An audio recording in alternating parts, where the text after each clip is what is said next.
afternoon, everyone. Welcome to the Red Corner Chat. This afternoon, I will be speaking to a lovely lady, a legal eagle called Serisha Azaria Moodley, who is an attorney, a public speaker, businesswoman, model, an advocate for women empowerment, and lots more. So we're going to hear from Serisha, and she's going to tell us all about herself. Hi, Serisha.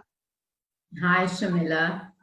Thank you so much for this. It's really always great to have a platform and love it. Thank you. You're doing an amazing job. So well done to you.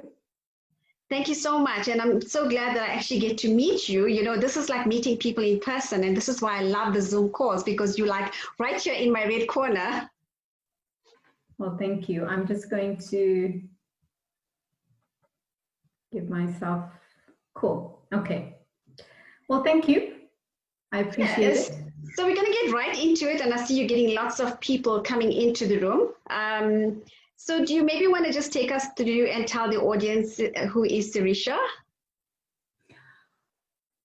Quite easy, I think. Life has created me in a nutshell. I'm a mom, I'm a wife. I have a legal career. I'm an attorney, conveyancer, notary public. I'm certainly a public speaker. I'm a former model, and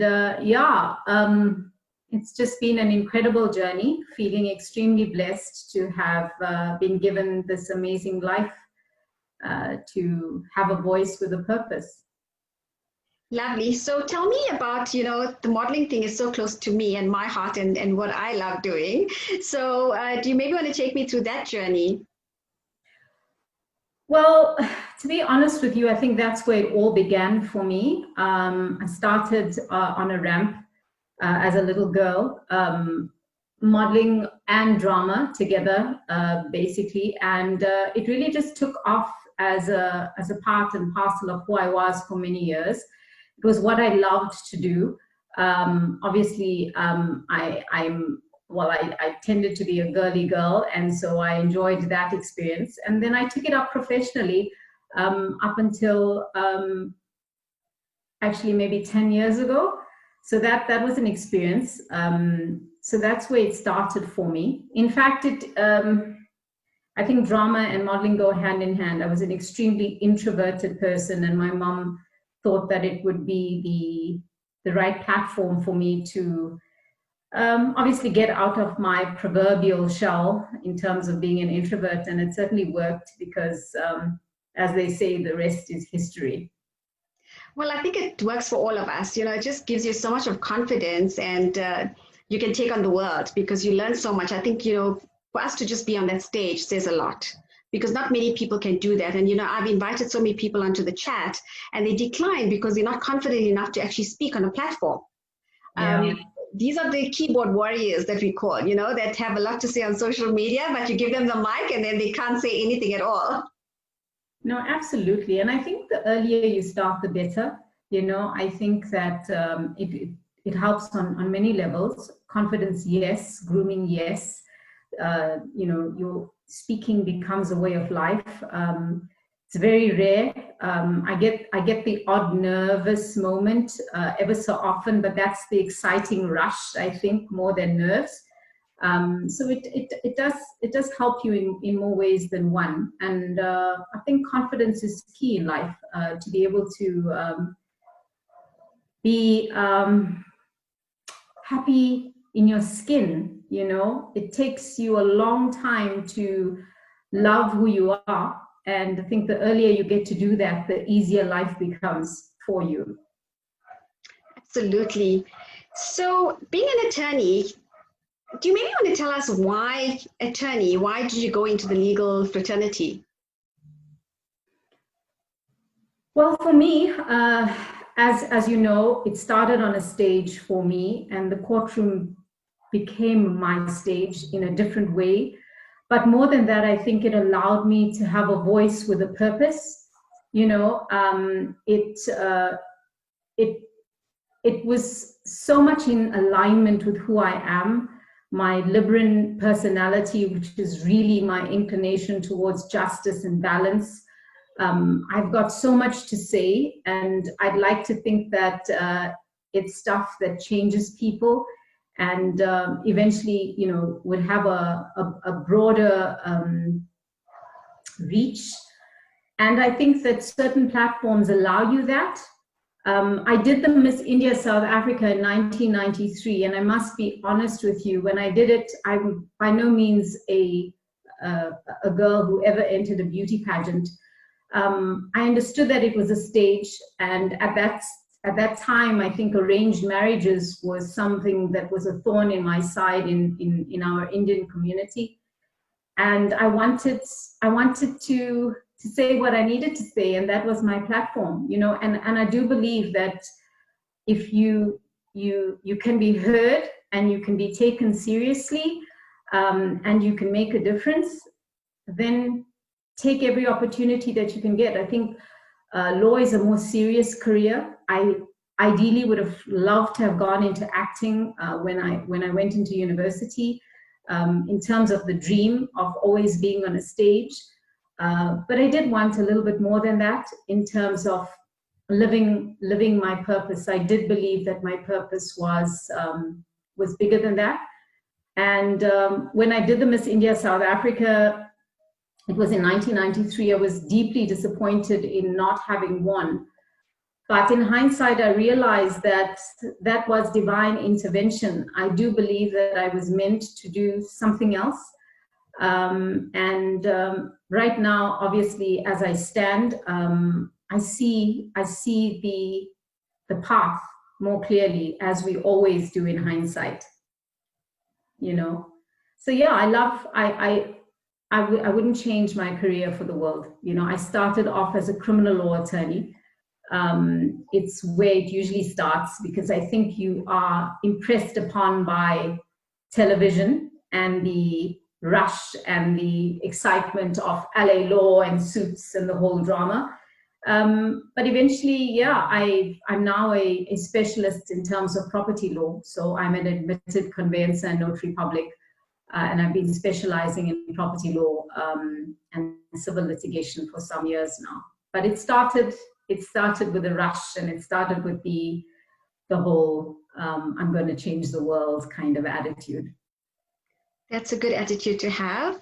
Do you have your own practice? Yes, I do. I am the director of Azaria Incorporated Attorneys. We're situated in Centurion. It is an all-female law firm, and it was born about 4 years ago.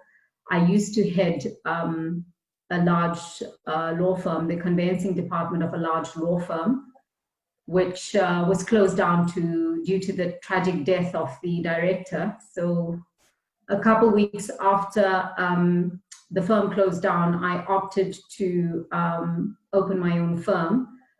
To be honest with you, it was really an emotional decision. It was a large firm, and I had many secretaries looking at me in December, just before closing and just before Christmas, asking me, what now?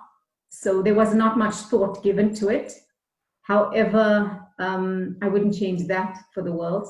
Azaria is a Hebrew name that translates by the hand of God. And therefore, I chose the name as the name of my company, because in that moment, at that time, it was no more perfect a name that I could have chosen, because I did feel that everything was being divinely guided for me. So yeah, 4 years old, I'm still a baby, but I've got my fingers in different things apart from law. So I'm enjoying carving my own path and being my own boss. I've always loved commanding my time, so it works magically for me. Well, that's wonderful. It seems like you are happy with the decisions that you made thus far.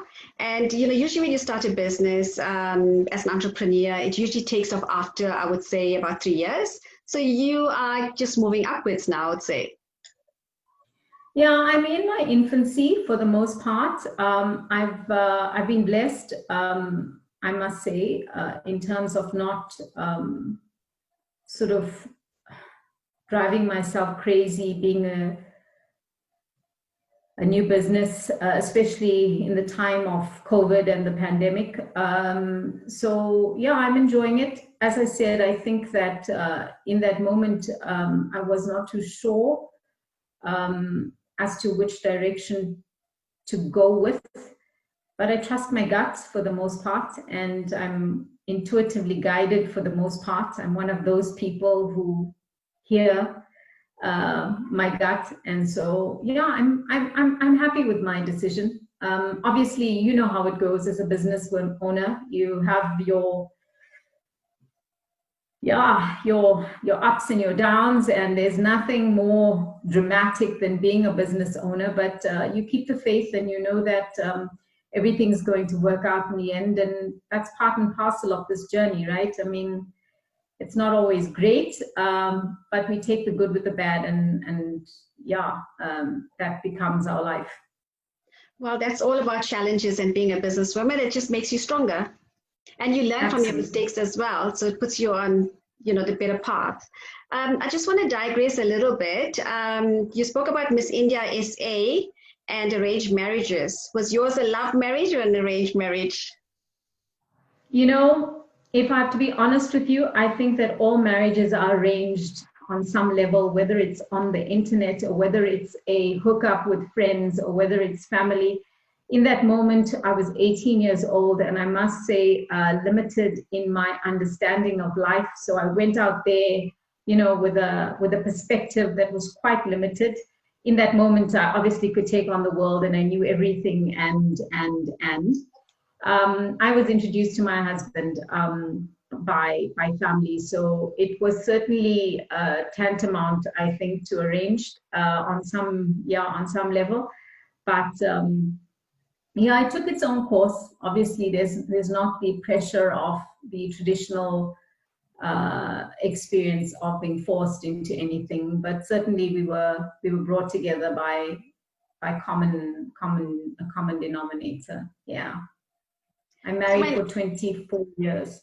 Wow, congratulations! That's a long time. So I'm going to ask you the most common question: how do you juggle being a wife, a mother, and a businesswoman? So I've always been a true Libran. I'm extremely balanced. I'm actually painfully balanced sometimes. So I do believe in just being present in whichever hat I wear. If I'm with my girls, I'm with them. And if I'm at work, I'm with them. And everybody understands that I have these lines and that you should not interrupt me when I'm wearing a certain hat, so that when I'm with you, you have all of me. And that's just the way I usually function in anything that I do. So, and I think what I love about that is I had my girls, when they were babies, and very little changed in my life in terms of the way I led my life. I didn't allow it to change me in that way. They just fitted into my life and my lifestyle so that I wasn't frustrated. But when I was with them, obviously I was all in. That sounds so interesting. So you have two girls? Yes, I have my daughter's 19, Tajia, and Tamiz is 15. She's in grade 9 here in Centurion in Midstream College. Wow, lovely. So Serisha, tell me, when one thinks of the legal field, we always think male dominated. Was it difficult for you? Do you maybe want to just talk about some of the challenges that you faced trying to fit into a male dominated arena, and how you overcame those challenges? Did it make you stronger? Are you now ready to take them on? Just take me through that. So I think that being in South Africa, apart from being a male-dominated industry, there's other social relations that affect us, like race and ethnicity and religion. And so for me, being a female was, just compounded all of that. I went into an industry that was male-dominated. And unfortunately, I also went into an industry where particularly where I lived, where race and language was a massive barrier for me. It took a while for me to be heard, but I'm also not someone who won't be heard. And I will also be that person who makes you see, and not to judge you, but to make you aware. And I was at my former company for about, I think all in for about 8.5 years, but the first 2 years was really hard. I was the only non-Afrikaans, non-white, non-anything.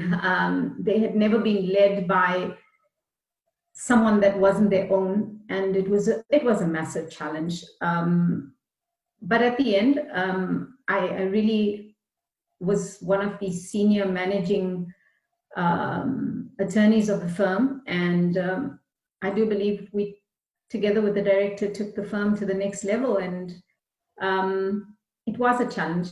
It is a challenge, and it will be a challenge, and I'm up for the challenge. So do you think the business environment still favors males, or do you think that we're doing enough for gender equality now? So I think that we are definitely a distance from the idea that a woman's place is in the kitchen. I think that we've come a long way from that idea. However, transformation takes time, and I believe that the women that have lived and that are currently carving out a pathway for us, like yourself, are certainly making a difference. And but transformation takes time. I do believe we're still largely male dominated, but I also know that the feminine power is beautiful, and it may be calm, and it may be all of those things that are related to femininity, but we are fearless. And I don't think that it will be long before we make our ultimate mark and the dynamic is sitting at a balance. I believe that we are really going to find that balance, if not take over the world. Yes, I think we're just expecting things to be sooner than later, because it's just taking mighty long, and we're still fighting for that place at the boardroom table anyway, in terms of representation. But what advice would you give? I wouldn't say to just women, but just to aspirant young people that want to go into the legal field. What sort of advice would you give them? Would you encourage them to go that route, or what would you say on that? Look, I think generally you would often hear people say that the legal field is saturated, that there are hundreds of lawyers out there. But I think it's so important to find your passion and your purpose. I think that's really, really important. It makes the journey of life easier. It makes your pursuit and the challenges that you face, something that you take on, with that determination, knowing that this is for you. If it is finances that you're looking for, and you're willing to do the work, the challenges will be painful and you will give up earlier. So for me, advice is try and figure out what the purpose and the passion is, then become focused and determined. Because focus and determination without passion and purpose actually is meaningless at the end. We have a long life that we live, and my advice, being where I am at, is to figure it out as you go along. But the earlier you do, the easier it becomes. I mean, I'm sure you can resonate with that. We all start somewhere, and it feels like uphill when it's not close to your heart and it's not a soul experience. So if it resonates from within, it's a beautiful journey, you really, really do take the challenges in your stride, and you see the joy at the end. And so the challenges sort of just feel like part and parcel of that experience. Such great words of wisdom and advice there. So what motivates you, or what inspires you, or who inspires you? I can't say that it's a person. I look around me and I see people live with passion and live so fearlessly in their pursuit of their dreams. And that is so inspirational for me. You know, we so often live to please the world and those around us, and we place extreme standards on ourselves to conform to, you know, social standards, and it makes life hard. And for me, if I witness someone moving against the grain in all their glory, that is really beautiful for me, because it takes a certain type of person to be able to stand, you know, or take the road less traveled, let's say. It's a lonely road, but it's freeing, and yeah, it's delicious. I mean, at the end of it all, that really inspires me. I am a voracious reader. I love literature and writers who inspire me, historical writers, thought leaders now, anything that changes my mind and sets it on a path that I don't look back on. You know, they say once you learn, you're forever changed. And if someone can do that to my mind, that's incredible. Yeah. So everyone has a story to tell, and you know, everyone's got a bit of history. Would you think about writing a book? I am writing a book. Lovely. You know, I've got a beautiful journey. I will call it beautiful now, but when you're in it, it doesn't always feel beautiful. And I decided to do that during the lockdown, actually. It's been something I've been thinking about for a long time. And I think the lockdown gave a lot of people the opportunity to invest in things that they had put aside for so long, because we had the luxury of time. So it went pretty well during lockdown. It slowed down a little bit, but definitely my memoirs are on their way. For me, if I've written it for myself and for my beautiful daughters, enough readership that I would like, but it's certainly something that I've done for myself. You know, I think that we're so hard on ourselves, and you know, I am still in my infancy in practice. And when I was a recipient of the Women of Wonder Awards, it was at one of the lowest times in my practice.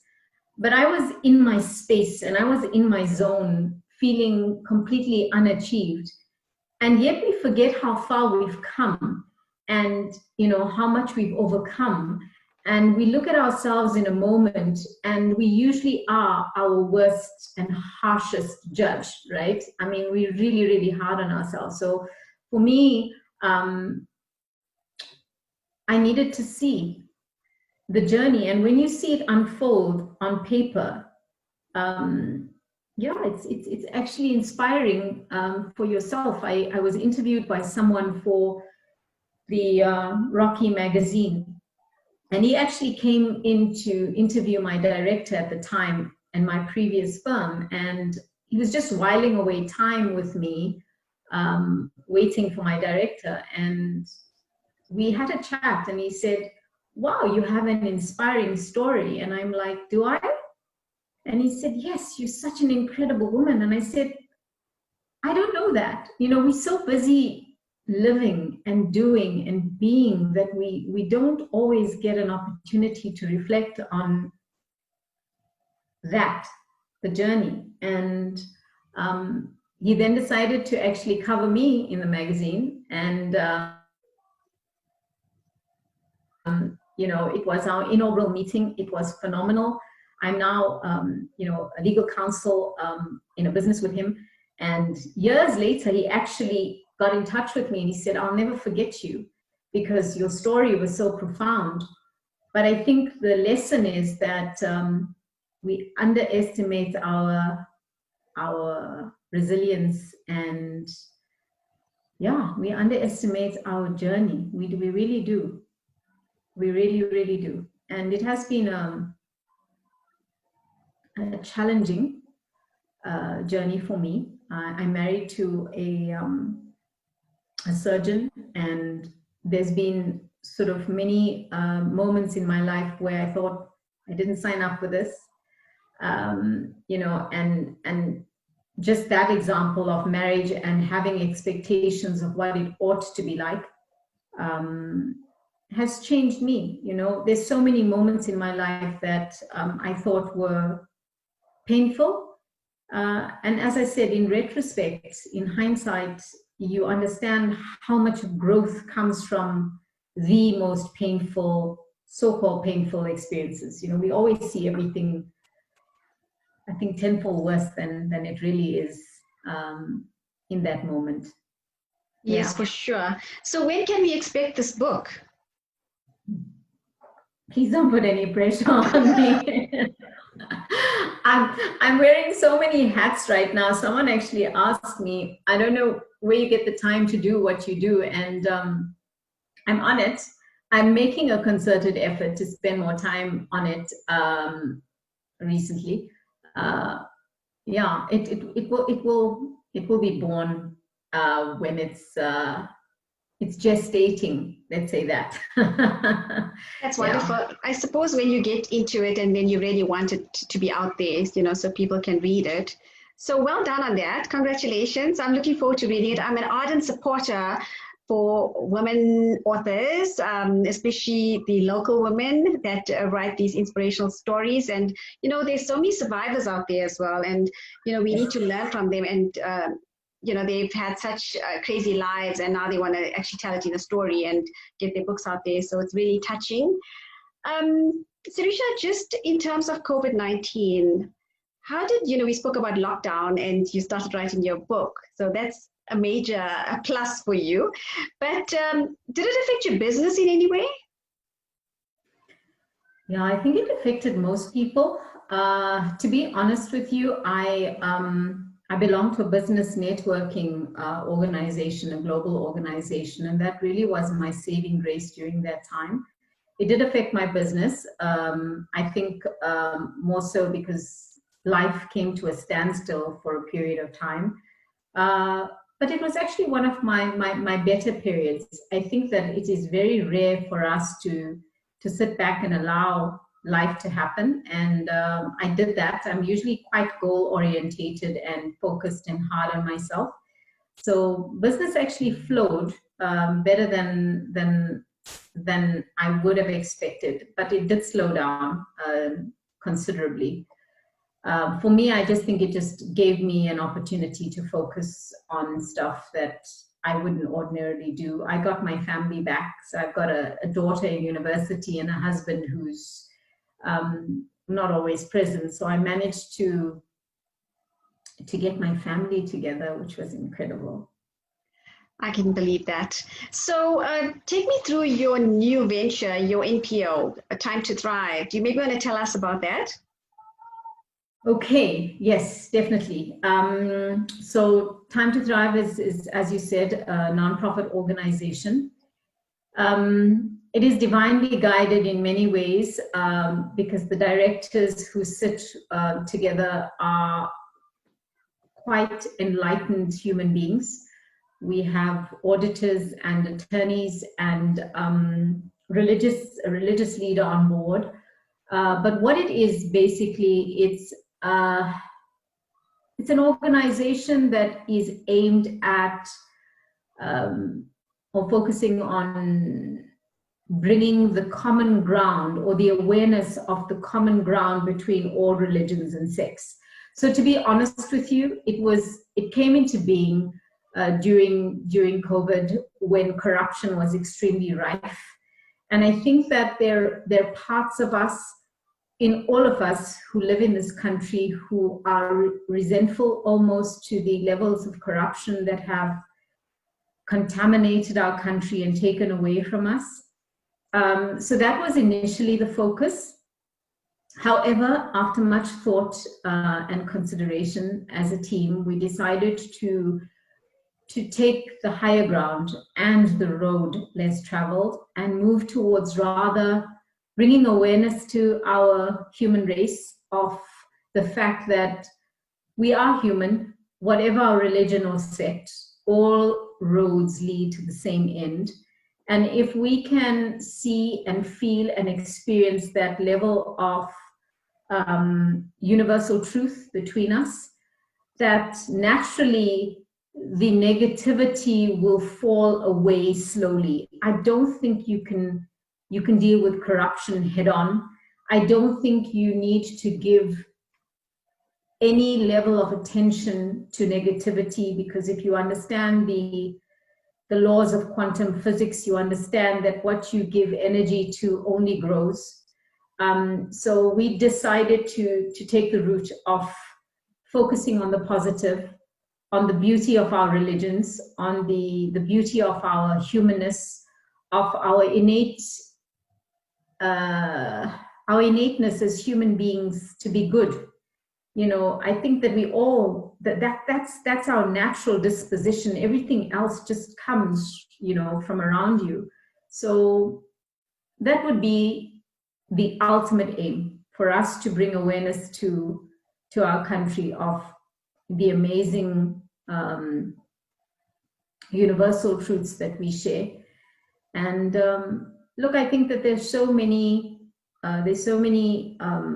organizations aimed at corruption and, you know, all the negative stuff that's going on, and we haven't seen a change, for the simple reason that we keep feeding that which we want to dissolve. So it is a route that we've decided to take. Even if we make a small difference, I do believe that we will gather the necessary momentum to make the change that this country needs in time. You know, baby steps, like our womanness, you know, like our femininity. Rome wasn't built in a day, and I think there's an awareness in this country that a change needs to happen. We just don't know where to start. And we just need to start small, and start with us, and start with the lives that we can touch. And if you understand energy, you understand that it flows. And we're just looking for momentum, and eventually we hope to leave a country that we're proud of, and that that generations are not wanting to leave. You know, we hope to have that rainbow nation that we speak so proudly of at some point. And look, it may sound as though, and when the opportunity came about, it sounded like a big goal, you know. But as I said initially, I do have a platform, I do have a voice, and if I can affect just enough people who affect just enough people who affect just enough people, we've done what we need to do. Absolutely. Serisha, we have 2 minutes. So just to round up, what would be your message for Heritage Day?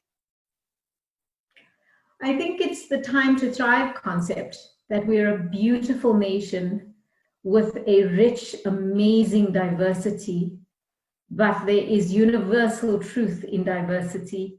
And if we can experience that common ground and find that oneness, then this country will be everything that we desire and everything that we want to stay in and live in and leave behind. We have an amazing country. You know, I travel quite a bit, and whenever I get home, as diverse and corrupt as it may seem on the outside, this is home. And we need to We need to make it everything we want a home to be, which is peaceful and soulful and beautiful and easy, and it just lies with us. And if each person can take responsibility, then we've done our work. Absolutely. Thank you so much for that. So very quickly, how can one get hold of you? So my information is on my website, www.azaria.co.za. Awesome. Serisha Azaria Moodley, thank you so much for coming on board today to have a chat with me. I wish you everything of the best on all your new ventures and everything else. You're doing amazing work. Keep it up. And we're going to look out for that book as well. And to everybody that's watching today, thank you so much and all the best. Thanks, Shamila. Thank you so much. I appreciate it, and best of luck on everything that you are on a journey with and all your amazing accolades. You certainly are someone that I admire, and you're doing an incredible job. Well done to you. Thank you very much, and I wish everybody a very happy Heritage Day. Just get those braais going tomorrow. Thank you. Enjoy. Have a lovely evening. Thank you. Bye. Bye.